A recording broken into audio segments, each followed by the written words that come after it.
How is everybody doing? Strength Chat episode 123, and today I have got a very special guest for you. Today I'm joined by a personal trainer focused on translating scientific research for coaches and the average gym goer around the world. Today I am joined by Luke Tulloch. How are you doing? Hey man, thanks for having me on. Doing pretty well. Can't complain. I'm in Sweden at the moment. We've had some pretty killer weather, which is always nice. Apparently, it rained like a lot before we came, but it's been Right. sunny lately. So, mate, I'm pretty happy to be honest. Nice. And what have you been working on at the minute? What have you been up to? What have you been working on? Yeah, I kind of just been carrying on a lot of my stuff as usual. I coach people online, but I also develop courses. So I'm always continually, I suppose, reading research and just updating a lot of the stuff that I put out. I did a webinar recently on getting away from relying so much on tracking all of your macros and some tactics you can use for that. So yeah, man, it's kind of been business as usual. But obviously everybody's a bit affected with the virus at the moment. I train a lot of coaches online and it's obviously hit the fitness industry pretty hard. So that's been a bit tough for people. But, other than that, just kind of getting on with written research and doing what I do. So. Nice. Has any of your travel plans been disrupted then? And did you have anything coming up that's changed or? Yeah. So actually so my wife and I lived in Sydney in Australia, and we decided to just kind of travel indefinitely because, online was doing pretty well and I wanted to put on some international seminars. And so we came to Sweden, we did Stockholm seminar, which went great. I had like UK planned, I had US planned, all this stuff. And then like 2 days before we were due to fly to Scotland, and then we were doing Portugal after that, Denmark closed its borders, and we were kind of like, I don't want to jump on a plane and get stuck in the UK because we have family in Sweden that we can stay with. Yeah. So we just kind of made the call to cut miss our flight and stay here. And it turned out to be the right decision. But yeah, we're kind of stuck, for lack of a better word, in Sweden, but it's pretty great here, to be perfectly honest. Nice. So yeah, it's definitely interrupted the travel plans a bit, and we don't know when it will go back to normal, but can't really complain. Would the plan be to do any of these seminars online, or are you just going to wait until? Potentially. I was actually due to go back to Australia in July to do a big conference there with like Greg Knuckles and Eric Helms and all of those guys with a group called JPS Fitness. Yeah. Really, really bright group. And that got cancelled, but we're kind of doing an online thing at the moment in place of that. So kind of working on that concept a little bit for sure. It's definitely something that we could potentially do. A lot of the stuff I was teaching was a little bit like some exercise execution stuff, which is a bit harder to do online, but I mean, we can always, go through the theory or replace it. So it's interesting, like everybody moving more into the online space and seeing what can be done via like telehealth and just online stuff. It's pretty interesting. So in a way, it's kind of good in terms of moving the industry forward, just forcing it to do that. So yeah, we'll see what happens. Yeah, it's quite challenging. I know, and I've spoken about this with a couple of coaches that I work with, that a lot of stuff can be put online. But I know with the gym that I work at, we've been doing quite a lot of online classes and working with quite a lot of clients online, but there's still a part of me that kind of wants to put my hand through the computer screen and be like, no, let's try and on this. But yeah, it's definitely a challenge. So for everyone listening who might not know your background in terms of coaching and training, just want to give a little bit of a background to yourself? Yeah, for sure. So I've been a coach I think this is my 13th year as a coach. So I mostly worked in person throughout my whole career and just recently gone completely online. So, I tried to maintain that in-person coaching as much as I could throughout my career. I went back to uni like during my career to study neuroscience. So I got a bit of a background in some of the biology and chemistry and stuff that is part of fitness. And that was really the main reason I did it, was just to get a better understanding of all of that stuff. So that's pretty much like I mostly coach people in person and now I'm online. But yeah, now I've kind of diversified a bit into providing courses and education for people too. So yeah, that's pretty much what I'm all about. And then, like I said, we kind of hit the road with the intention of just traveling for a bit and then settling down. But yeah, here we are. So because obviously you said that you coach a couple of other coaches. Was the Mm. plan to always take a direction to put content out there for coaches, or did it just naturally gravitate towards that? Yeah, it was something that I kind of naturally just enjoyed doing. Like I was always really curious about stuff, and I suppose at the start of my career, what happened was I would. So, well, here's the fullest story because I think it might help to make a bit more sense. But I left school and I didn't really know what I wanted to do. So I started a business degree at uni and I didn't really like it. And so I thought, okay, I'm not going to go back and try and do the second year of this. I'll just do personal training in the meantime while I work out what the hell I want to do with my life. And just loved it. Like just loved training and the nutrition and learning more about how the body works. But in those days, this would have been 2006, 7, 8. I was really into reading a lot of articles and stuff and things like, Starting Strength and T Nation. And I was really into Westside at one point and that kind of thing. So there's definitely some information to be gleaned from that, but it's definitely not providing the complete picture. But I was just really curious. So I just kept investigating more like, why are these guys saying this? And how come these two guys are saying a different thing, but they both seem to make sense? And so I think I was just naturally curious, and I'm naturally quite academic, actually. So, my skills as a coach were not really so good with being emotionally intelligent and talking to people and that kind of thing. Some people who get into this industry are just so fantastic with, providing a good in-person experience. My strength was really in like I kind of knew what I was talking about and I was able to explain it quite well. And so I just kind of naturally fell into helping out with some upskill sessions for the trainers at my gym and things like that. And it just kind of grew from there. So I think it's kind of been this natural progression where it is something that I just really enjoy because it's where my strengths lie. Yeah. And it's progressed over my career to a point where I was like, okay, I'm going to start doing some online courses now and starting to build a bit of a reputation. So it was a long, slow burn, but it was always something that I was kind of good at or interested in. Yeah. Oh, cool. And I know, obviously, with the content that you put out there, I know, when I've been following it, that it is easily understandable, and it's like, oh yeah, okay, that's a good way. That's a good way Yeah, of putting cool. it. And I had to smile to myself when you mentioned about West Side, because as soon as I think about West Side, have you watched the West Side versus the World? I have. Yeah, it's sort of, I think everyone, looks at West Side and think, oh yeah, that's really good for powerlifting. I compete in powerlifting myself, but then you actually watch the film and it's like, wow. Yeah, I know, right? Yeah, it's funny like that. But it's just one of those things where I think I was a young fellow who was just like obsessed with trying to get stronger, and those guys were hardcore, and so it was like, yeah, let's do it. Yeah, absolutely. So obviously, when you've mentioned there about reading articles and the science behind things, and actually putting a little bit more reason behind it, and obviously sent the topics over before we set up the podcast. And one of the things that I wanted to chat about is that when people start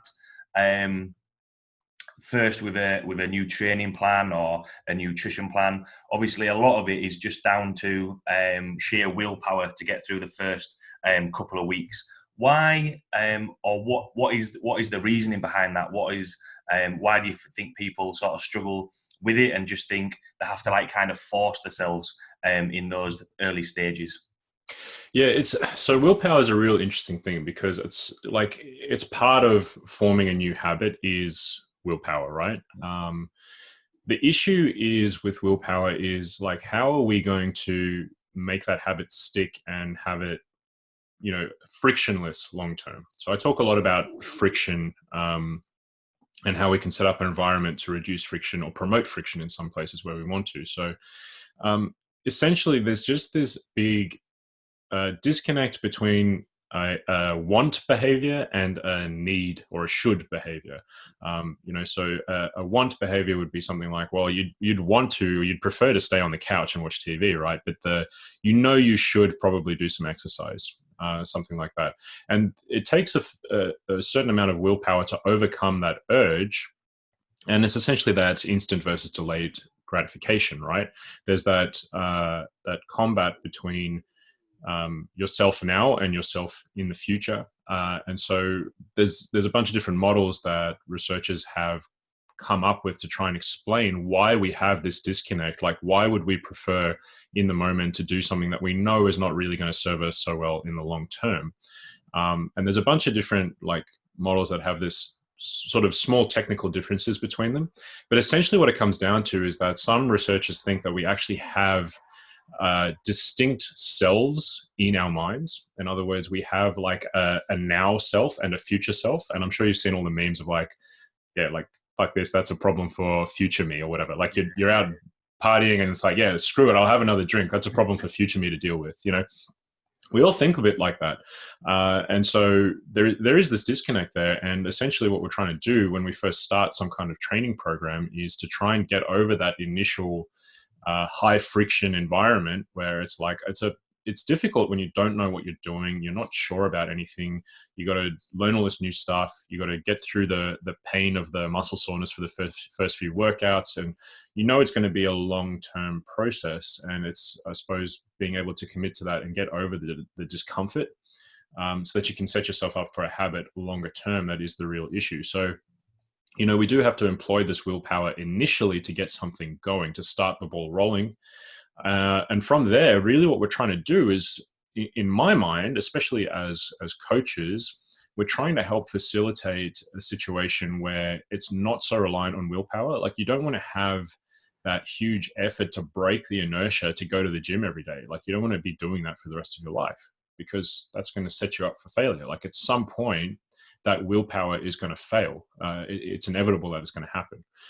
So really what we should be trying to do is trying to set up things in such a way that we're not as reliant on willpower longer term to constantly help us all the time, and we're not being drained of willpower all the time. I think the other interesting thing when we're talking about willpower is that we're not just talking about it from a single activity. So like if you're trying to start on a new training regime and work and food and all that sort of stuff, it's like on multiple fronts, you're challenging and draining your willpower. So like, okay, I have to get up and go to the gym 4 times a week, and I have to put myself through this uncomfortable training session, and I'm not allowed to go home until I've done X, Y, Z. And then you do that. And then it's like, okay, I also have to, you know, cook my food and eat healthy. I have to resist the temptation of all of these delicious treats. I have to, when I go out to the pub with the lads, I have to somehow try and drink less than I normally do, or not drink at all, because it's not conducive to my goals. And I have to get past the social awkwardness of that. And it's like all of these different things that are pressing on your willpower. Now, in addition, you know, you're using your willpower when you've got shit to do at work, when you've got stuff to do in your normal life. There's willpower involved there as well. So you've got this finite resource. And if you're doing something as challenging as trying to get into a new workout regime or a new diet regime, that's a huge drain on your willpower. That's going on top of everything else that's happening in your life. So yeah, it's like this big, complex storm of things that we have to think about. Yeah, absolutely, and it was a good couple of points that you made there, and just on that, because obviously when people are first starting, and there is going to be the fact of the matter is there is going to be a first bit of willpower that you've got to use in those early stages. In terms of those early stages and getting past that, is there a breaking point where you know that? When the coach is speaking to the client, that they can only last so long on the motivation, and there's that switch. What have you found and experience that you've had where there is that breaking point, or where you know, it's where motivation and willpower turns over, and you know, because there's that thought process that motivation and willpower can get you so long, but then discipline starts kicking in. What sort of your experience and thoughts on that? Yeah, I think there's something to that in terms of just like forming a habit and making something actually doable. I think that's the first step, because often we come in and we go, right, well, we know that it's optimal to you know, train 4 times a week or 5 times a week. It's optimal to have this many meals a day, to eat this much protein, to have this many serves of vegetables, and so on and so on. But the number one thing that we always have to bear in mind is it realistic, and can we maximize adherence here? Like there's no point having the ultimate training program if you're not going to end up doing it for longer than like 2 weeks or something. So for me, the first step is really actually not trying to optimize everything. The first step is to get the habit going and to make it like as easy to get over that initial bump as possible. So for example, as a coach, if I have someone come to me and I say, okay, what's your normal day of eating look like? And they go, well, I normally eat 3 times a day and blah, blah, blah, blah, blah. As a coach, the first thing I'm doing is not going, okay, well, we're going to make you eat 5 times a day. Yeah. For me, the initial thing is like, let's make this as frictionless a transition as possible. We're going to keep 3 times a day eating. Maybe I'm not going to focus on anything else other than like, okay, let's just like get a bit more protein in here today to start with. And it's those small changes that I think will start to build the momentum and get the habits going. And once they're in place, we haven't spent too much willpower trying to get them in place. And now we can start to spend that little bit of willpower or whatever on making a further change. That comes back to like training as well. So a lot of people will have an idea about what training is more effective for fat loss, for example. Like a lot of people believe that you have to do cardio to lose fat. But they hate cardio. So as a coach, our goal is like, hey, like I'm not fussed really about the type of physical activity you're doing right now. The point is that you're engaging in physical activity regularly and you're making that a habit. We can tweak that as we go along. You know, if we work out that like, okay, now Johnny's started and we've got him in the gym 3 days a week, maybe he's just kind of farting around a little bit, but he's in there and he's doing stuff and he's enjoying it. It's not too bad. Now we can go, okay, well, look, Johnny, you really want to build a bit of muscle here. Like we're going to have to start tweaking a few things. And he's like, yeah, cool, sweet. I'm already coming in 3 days a week. Like maybe now we can actually start, pushing ourselves a bit harder or whatever it is. So for me, the initial step is really just making it like getting the ball rolling. And I tend to find that like you asked, is there a sort of a break point when the willpower is no longer so much of an issue? I think it depends on each person, everyone's a little bit different. Like I have some people who come in and I affectionately call them robots because you can basically tell them to do whatever you want and they'll do it. These are the type of people who typically do really well with like bodybuilding contests and stuff. Cause you're like, right, mate, you're eating 31 grams of protein at exactly 3 o'clock and they just do it and they're fine. But other people are not like that. Like other people also, like I said before, they may have external factors in their life that drain their willpower or their motivation. To give you an example, if you have someone who has a really busy job and they've got a newborn kid and a lot of financial stress, it's like you're less likely to get away with making a big change in their life compared to someone who's, say, a student who is basically still living at home, got very little commitment, all that sort of stuff. So it really is horses for courses, I think. But it's trying to find where that is initially. Whether you're a coach or whether you're someone looking to get into doing something, you got to like try and find where's my level at right now and not worry about too much. Is it optimal or not? Because we can always build on where we start. Yeah, absolutely. I think it's a good way to look at it is, it's a lot easier to, add things in than try and take lots of things away and change things around all the time. Just on a little bit of a sideline that you mentioned there, and obviously for everyone listening, that it's not a one size fits all. Everyone's going to have different levels, like you mentioned, of willpower. When does that come down to, you think, like you mentioned there about there's some people that you ask them to do something and that's it, they're just up and running.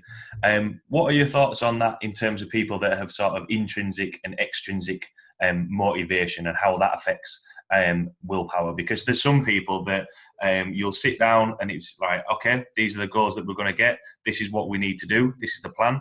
Right, we're up and running.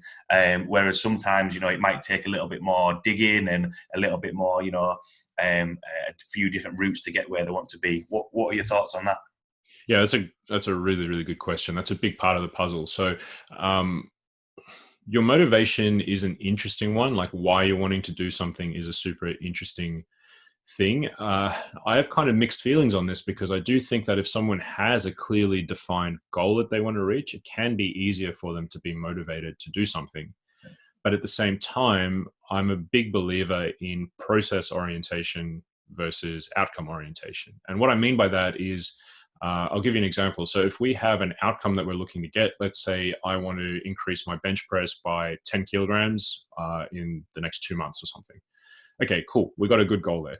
So what happens if we reach the 10 kilogram goal in the 2 months? Like what's next? Well, now you got to set a bigger goal again, right? You got to set a bigger goal. Eventually, you're going to run, like if you're benching 180 kilos, like, sorry, it's unlikely you're going to get that much more gain out of it. And if you do, it's going to come very slowly, which makes motivation and willpower come into play a little bit more.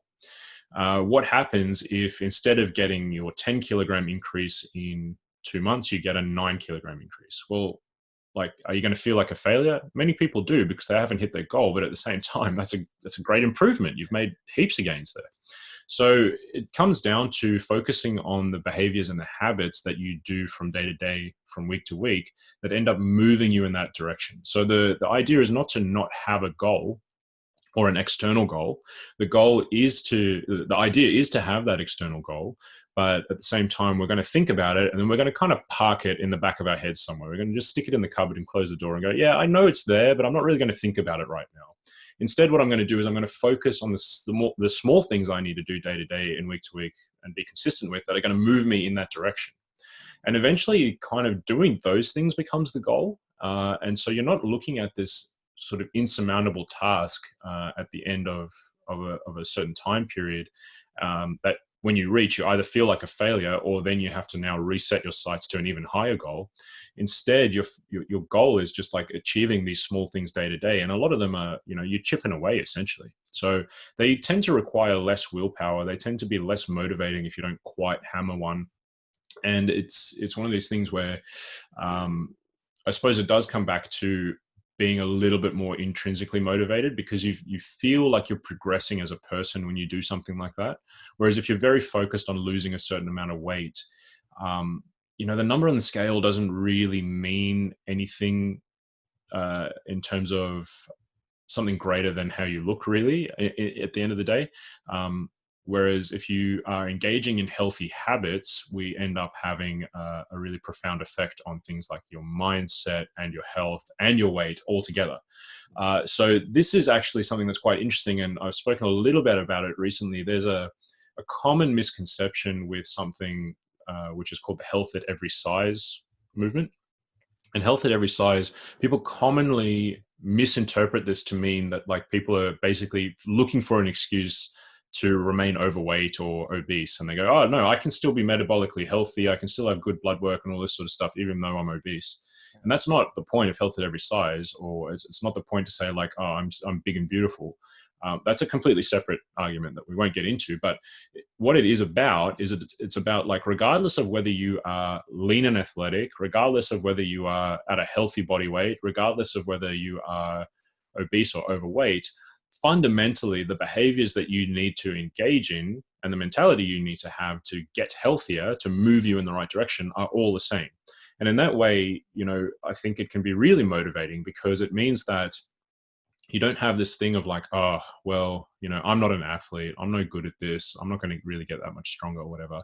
You can still have the mentality of the exact, like a professional athlete's mentality as a regular Joe. Of just trying to get better, and that way it's actually quite motivating, and it's quite liberating, because now you're not so focused on, oh, well, I can't bench press like 200 kilos, so I'm not really a powerlifter, or I don't weigh whatever weight, and so I'm just like a fatty or whatever. It removes those kind of judgments, and those things can be quite draining to your willpower, and so that's kind of what I'm more about. So just to kind of summarize that a little bit, in terms of intrinsic and extrinsic motivation, I do think that the intrinsically motivated stuff is obviously better. Doesn't mean that you can't be extrinsically motivated, but it's more about focusing on the process of getting you there rather than being too focused on the outcome.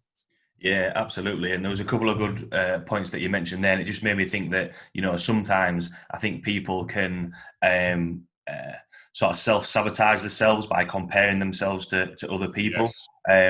Which I think is a big factor. And as soon as you start focusing on what you're doing, like one of the biggest examples, once people, which I think is a natural progression, I'll always include strength training in the programs, and then it'll get to a point where if they feel comfortable enough, I'll never, put powerlifting and be like, right, we need to compete in powerlifting. But it might be, yeah, okay, I want to try a deadlift or a squat or something like that. And I think sometimes that's a really good tool to focus on them, increasing their weight every so often, rather than looking at, all these world champions or elite level powerlifters. It's like, look, you're on your own path, your own progress, and then just focus on there. Um, with the sort of we've chatted a little bit more about the motivation side of things. In terms of the goal setting, obviously, the usual type of thing is that people will set, and like what you mentioned, they'll set like a big scary goal and have it at an end point. I'm focusing on the process of building those habits. How would you go about, or what would you recommend in terms of sort of follow-up assessments and thinking about, right, how have I been doing on that, and would you keep that that big goal in the background? How would you sort of plan that out? Yeah, that can be challenging. I do think that you need to take multiple data points into account when you're assessing your progress. So let's get the example of like building muscle mass. It's a long, slow process. And so it can be pretty tough to stay motivated to build a significant amount of muscle mass, right? So we can look at a couple of different things, and I don't think that focusing on any one in particular should be your yardstick for success. It should sort of be an amalgamation of different things. So we know that, okay, if I consistently eat enough protein and enough calories, I should be gaining some muscle, or I'm setting myself up to gain some muscle. If I'm consistently showing up to the gym 4 times a week and doing my training sessions, then I'm moving in the right direction. If my body weight is slowly increasing, then I'm gaining muscle.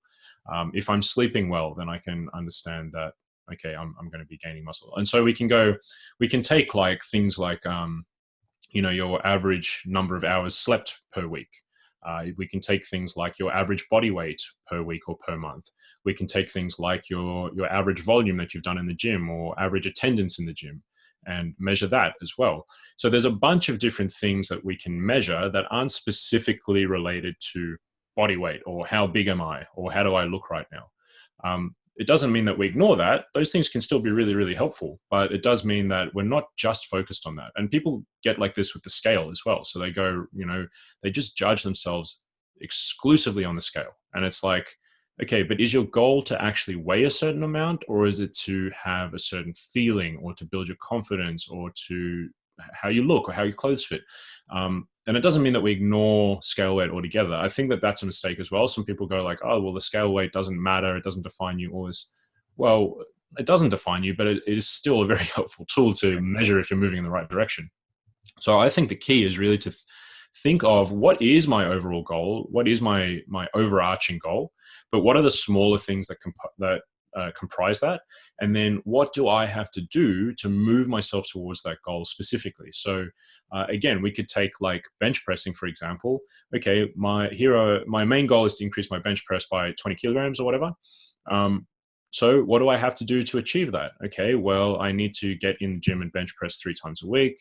I need to make sure I stay injury free.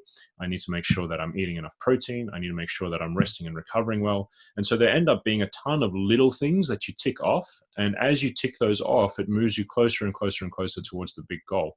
And again, we do keep the big goal in mind, but it's not the main thing that defines us, because obviously, by the time you reach a 20 kilogram bench press, you're going to have gone through a lot of different things before you hit that. And fundamentally, those smaller tasks define your behavior better. Like I mentioned, like staying injury free. If I know that one of the things that I have to do to make sure I hit that 20 kilogram increase is to stay injury free, that gives me the motivation to do my accessory work, to do all the little things that like I don't really like as much as bench pressing, or if I know that being able, like getting a certain amount of sleep each week is conducive to me recovering well so that I can get towards my bench press goal. Okay, well now I'm more motivated to like turn off YouTube at 9 p.m. so that I can get ready for bed. So it breaks it down to these smaller behaviors that end up contributing to the larger goal that way. Yeah, I think that was a really good explanation there, because I know sometimes, just touching on the example of jumping on the scales, if those little goals or little wins have been building up in the background, but then you do jump on the scale or the body fat machine or whatever it is, and that isn't where you want it to be. Like for that example, if you set a goal of losing X amount of body fat and you might have just missed it, that can have a massive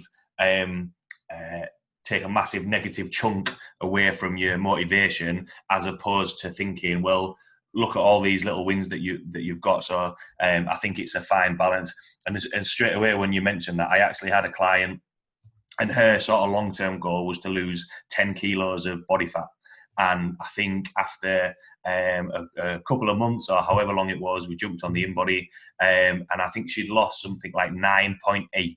Yeah, right. Like, really, really, you know, I was really excited. I was like, wow, like, you know, this is really, really good. Oh, but I didn't get my 10 kilos. And it's like, what? How can you not be like 0.2? That could have been, you know, you might have had breakfast this morning. It could have been, whatever. And all the habits were, you know, stopping drinking fizzy drinks, eating a little bit more protein. Her strength had massively gone up, and it's just sometimes a little bit of a reminder there, to be like, look, you know, look at how much you've changed physically, mentally, all the habits that you've put on there, and it is sometimes, as a little bit of a tangent, it's I often find it quite baffling how much of a negative effect having that long-term goal, which is obviously usually the norm, you know, so you sit down, right, so what do you want to achieve in your program? But then actually, you know, exactly like you say, it's those smaller goals and focusing on the process a little bit more.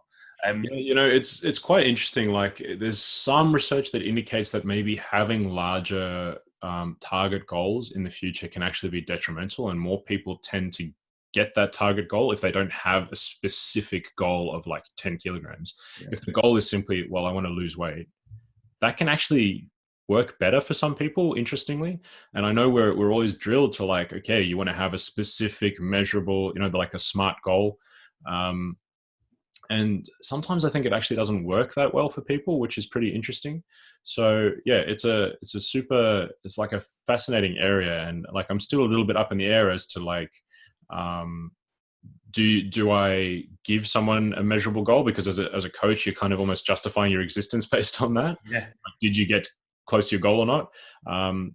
But on the other hand, I do think that for some people, it can be detrimental. It can be demotivating.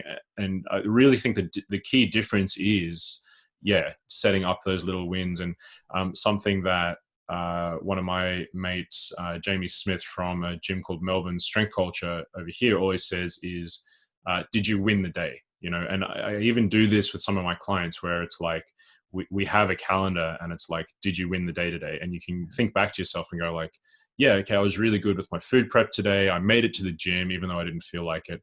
This is a green day. I won the day today. And you can look back over the last month and go, wow, like I got 25 out of 30 green days. And that's like a massive win for them to visually see that. Yeah, absolutely. And I know it's maybe a little bit of a tangent, but I do find it quite interesting because I know when you sit and speak to clients, there is that norm of when people say, oh, well, I just want to lose weight. And you kind of, as a coach in the back of your mind, you're thinking, yeah, but how much weight do you want to lose? And is it weight that you want to lose or is it fat? And the more sort of I read and research, and it kind of, you need that little bit of a balance, I think. And I don't think having such a rigid mindset of, right, we're going to aim towards this as a target. I think it needs to be a little bit more fluid and a little bit more adaptable.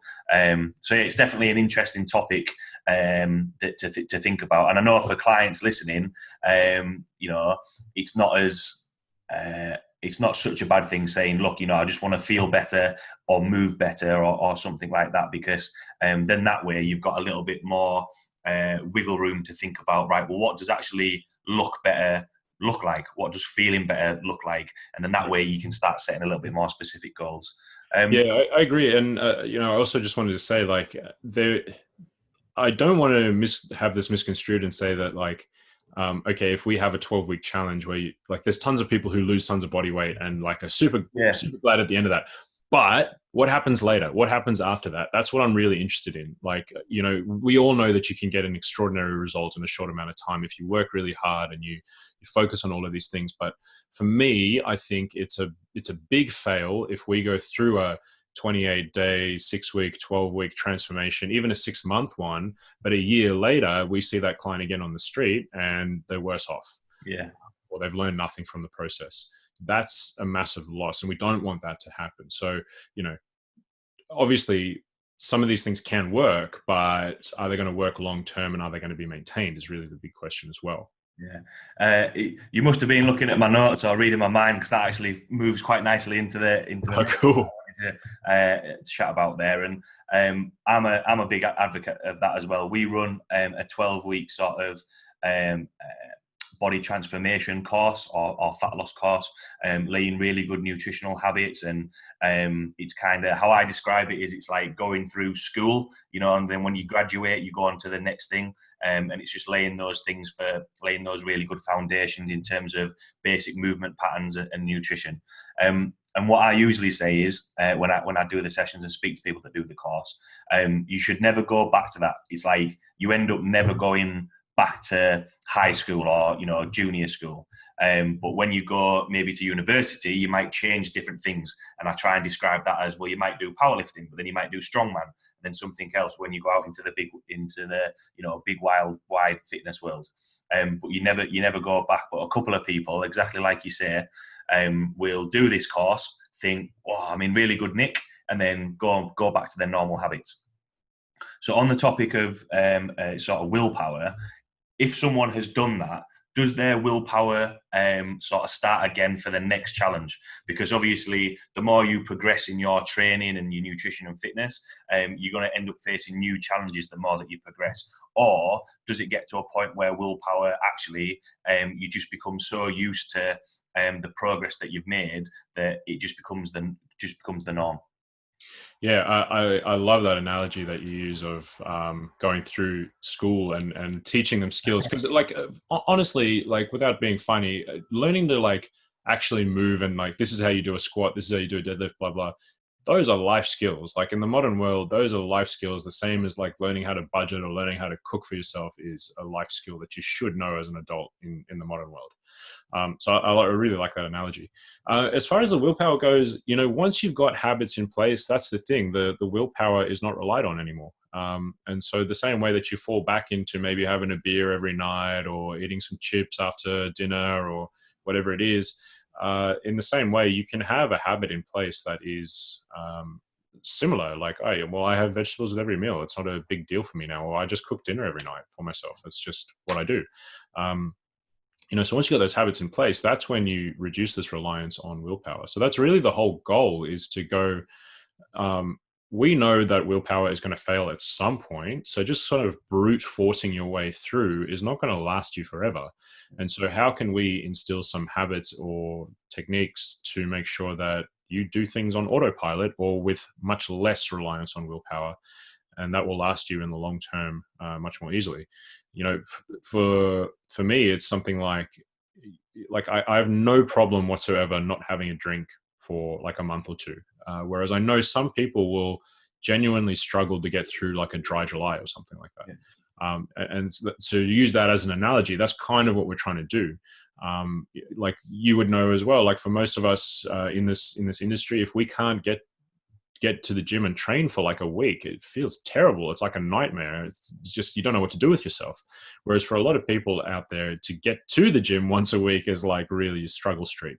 And so we're just trying to reverse those regular habits and what is the norm for you.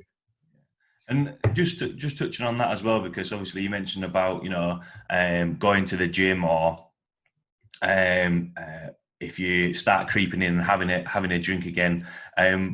Obviously, sometimes, especially after doing a solid 12-week course or something like that, habits that you might not have done, because obviously for 12 weeks, that's going to be quite strict. It's not a massive amount of time in the grand scheme of things.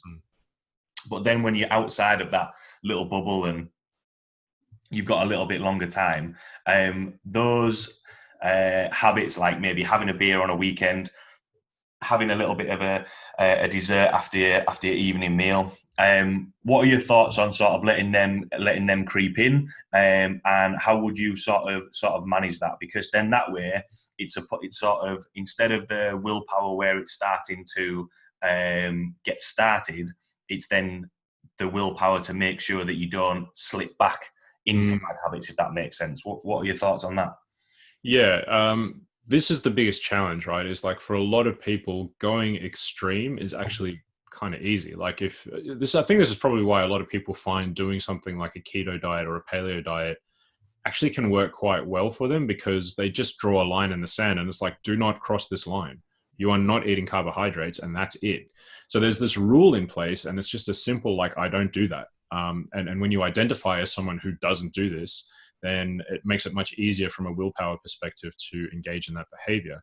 But really the more challenging thing is, like you said, okay, well, if you like want to go out and socialize and you want to have a couple of drinks, there's nothing wrong with that. You're not a bad person for wanting to do that. But how can we make sure that that doesn't send you down a slippery road where you're getting back into your old habits of doing that too often to maintain your health or your physique or whatever? That's really the challenge, is finding the middle line. Enjoying your dessert. Like, you can totally enjoy a dessert. There's no problem with it, but we just don't want it to get out of hand. So for me, I think it's really a case of trying to engineer your environment that makes it easier for you to engage in the behaviors that you want to engage in. So I'll give you an example, and this is where I use the terminology of friction.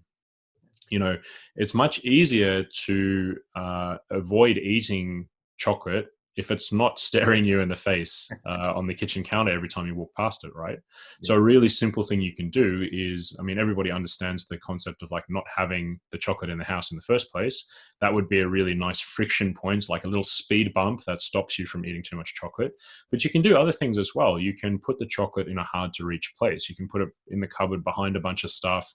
Maybe you need to get a stool to reach it, something like that. You can employ like the help of your partner, for example, and just say to them, I don't want to eat chocolate during the week, but on the weekends, like, I'm going to have a couple of blocks of chocolate or something, and maybe you ask them to help police you and make a bet with them or something like that. They call that in psychology a commitment device. You can do things like that. You can also pair together stuff that you can make things lower friction. So like, for example, if you want to eat more homemade meals, you can do something that's called temptation bundling, where you put something that you really like doing together with something that you don't really feel like doing. So for example, maybe you say, okay, I can only watch Netflix if I'm eating a homemade meal. Or I can only listen to my favorite music when I'm cooking a homemade meal. But if I get takeout, I'm not allowed to do that. And so you're pairing those things together, it makes it a little bit easier to do. There's tons of things that you can do in that regard, just in terms of thinking about where can I create friction points to behaviors I don't want to engage in, and where can I remove friction from behaviors I do want to engage in. Another friction removal tool would be to maybe prepare a whole bunch of veggies, chop them up, wash them, everything, stick them in the fridge, and then you're more likely to eat veggies as a snack or with your meals every day.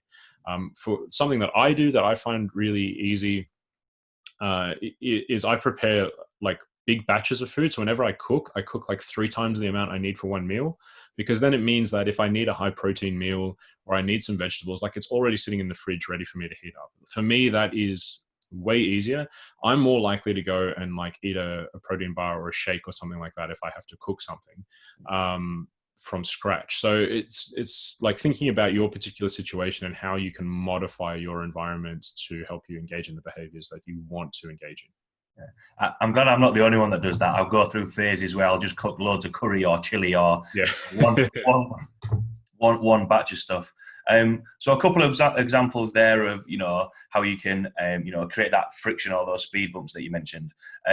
Is that something that you would implement right off the bat? Or because, there's sort of two camps where, right, we're going to start off really, really rigid and then work towards that? Or would it be a case of, right, well, we're going to, again, those process goals, focusing on those a little bit? Because there does seem to be a culture or a mindset that everyone has to be like, right, I'm going to start a new fitness plan or a nutrition plan, and then it's like, okay, I don't eat this, I don't do that. This is the plan, and then that's where it can lead to as soon as you have one piece of chocolate, that's it. That's everything out the window. I'm going to eat everything in the cupboard. What's your thoughts? What's your thoughts on that? Yeah, tough one. It is hard because I do think that sometimes having there's actually one of the cognitive strategies that people do use, like psychologists do use, is the fresh start strategy, which is the perfect, okay, it's the new year, new me, and there's no reason why you couldn't do that the next day at any given point. But psychologically for people, they see it as an opportunity to have a fresh start, and so that is a legitimate strategy you can use, where it's like, okay, from today I am no longer eating chocolate.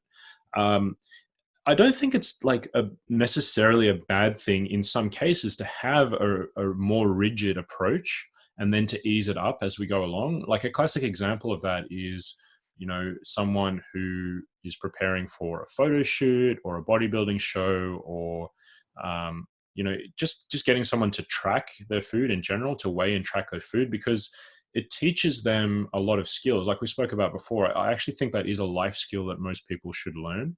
Yeah. And it allows us to understand what is in our food, what we're actually eating on a day-to-day basis. I just started with a new client the other day, and he was like, I can't believe how much fat I was eating, and how little protein I was eating. Yeah. And he wouldn't have known that unless we'd gone through and actually tracked his food for him. So it made the situation much more real for him and helped him understand what he was doing. But from there, I don't want it to be a case that like this guy can't ever go out and eat because he can't take a food scale with him and he doesn't know how the chef's prepared food, or that he feels guilty about that, or that he has to track food for the rest of his life. So we can certainly take that and then transition it. And on the flip side, you can also do a similar thing where you're making changes to people's, just putting those small friction points in, or removing friction points like you mentioned. So for some people, I had a client once where the small friction point we put in was that every time he ate a meal, he had to write down what he was eating or take a picture of it. And so it was a basic food diary. I didn't tell him what to eat. It was literally just him writing about it. And that pure mindfulness about like, I have to write this all down now, made him clean up his diet a bit more.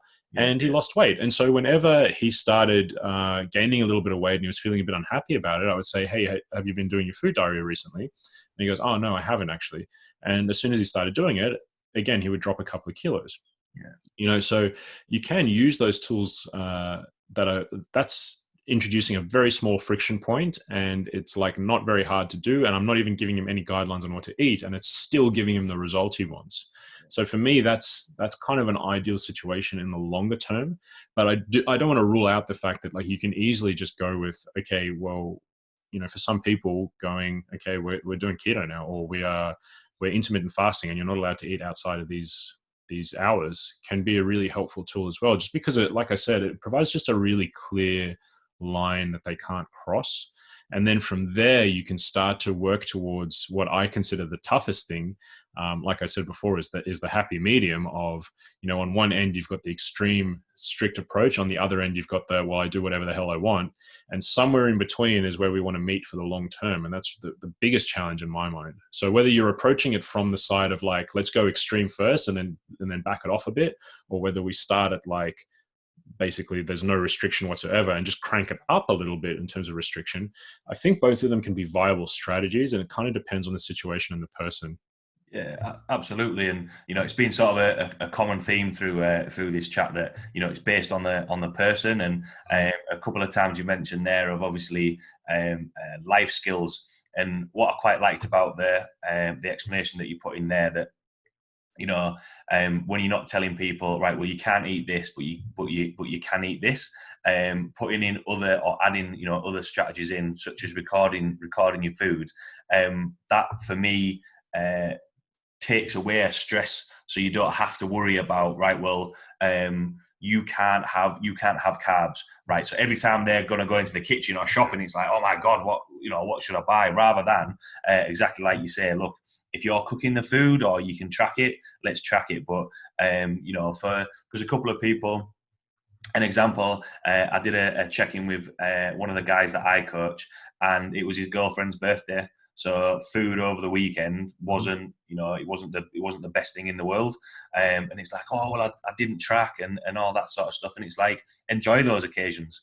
I think that's a good thing. It doesn't have to be the such a negative thing, because again, you know, like what we're saying about the goals, it can just take a massive chunk of energy away from you to think, oh well, actually I'm a failure, whereas actually, you know, enjoy those and then build on it, and get back to work sort of on the following Monday. In terms of that then, because, you know, we've sort of chatted a little bit about nutrition and training and the plan going forward.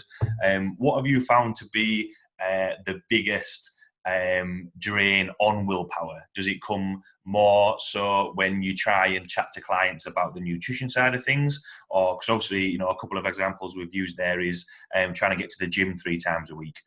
What's your experience of that, and what have you found to be the common theme when it comes to training and nutrition? You know, I think sometimes it's the smaller things that people don't really realize have a big impact on the larger goal. Like if you say to someone who wants to lose 10 kilos, like, you're going to have to clean up your nutrition, they intrinsically, they understand that. But the things like, well, you're also going to have to make sure that you're sleeping well. And you're going to have to make sure that your relationships are good, and like things that are a little bit more abstract in nature that can actually have a fairly profound effect on your physiology and your behaviors around food. Like that can be a bit hard to implement with people, but I think that's where the idea of being process oriented can really help. Because, so let me give you an example. Like if you are more stressed, then you're more likely to have a higher appetite. You're less likely to recover well from your training. You're more likely to be in a bad mood. It's harder for you to stick to the plan. And so there's a pretty clear correlation or causative effect, actually, from having a higher background stress level and how successful you're going to be with your diet, which means how successful you're going to be with your weight loss. So if I go to the client, like, you know, you have to make sure that you're spending time with your family and investing in your personal relationships, it's difficult for me to show them that, like, that is actually going to impact their weight loss in a roundabout way.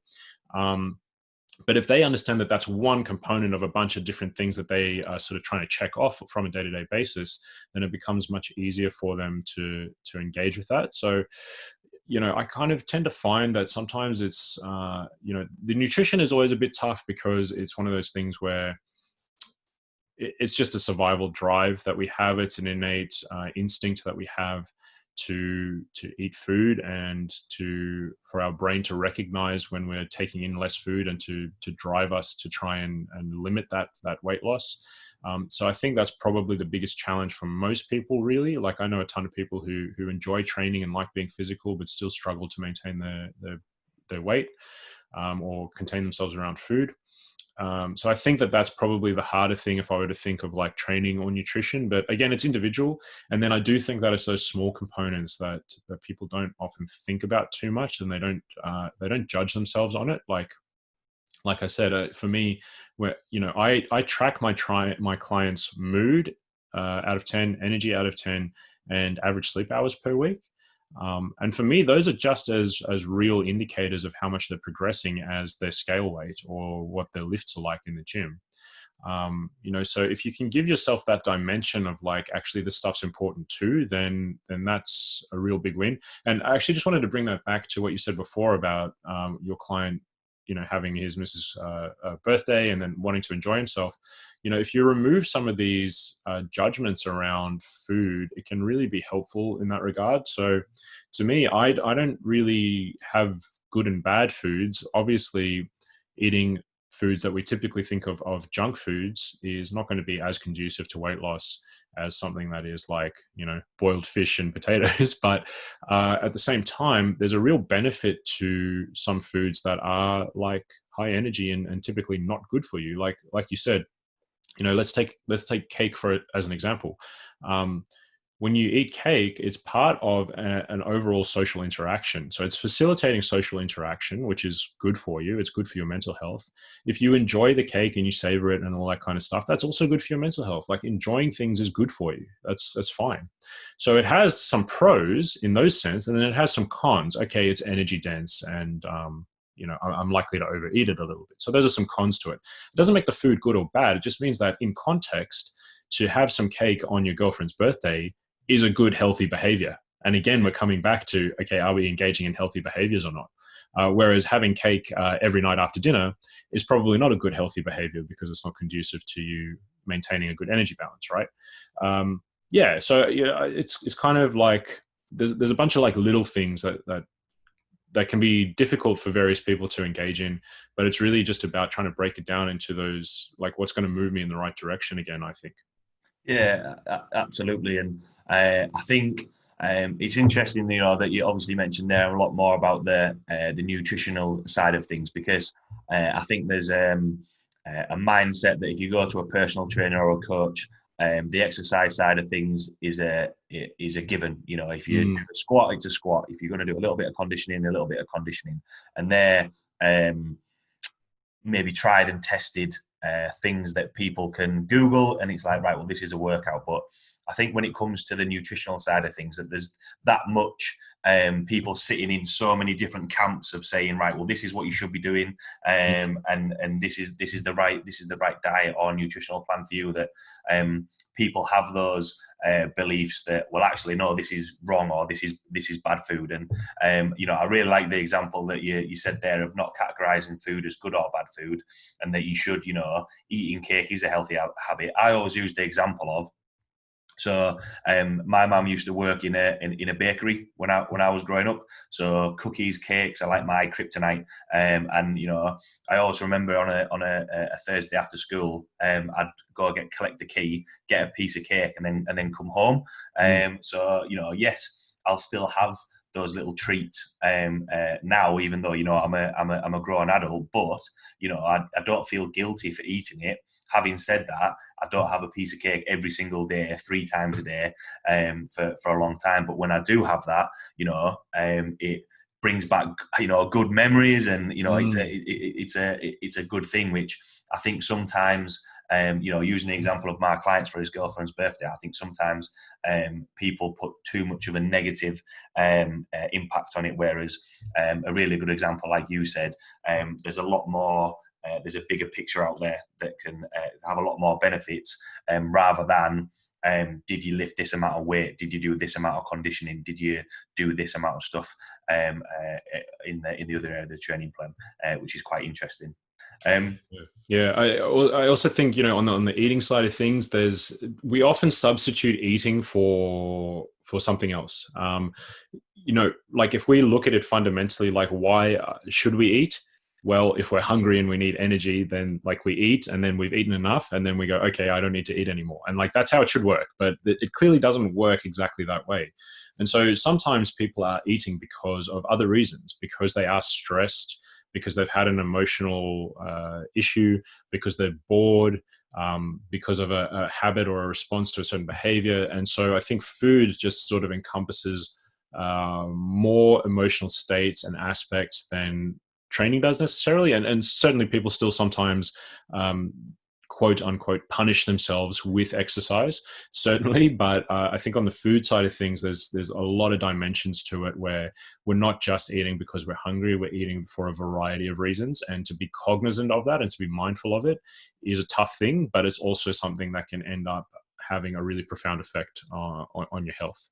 Yeah, absolutely. And everything that's ticking over in my brain there is again, like what we mentioned, going sort of full circle, that it's focusing on those life skills and on the process of things, not just thinking, right, this is everything that I need to be, and just having it as a little bit of a path, and everyone's different, and it's not one right way for everyone.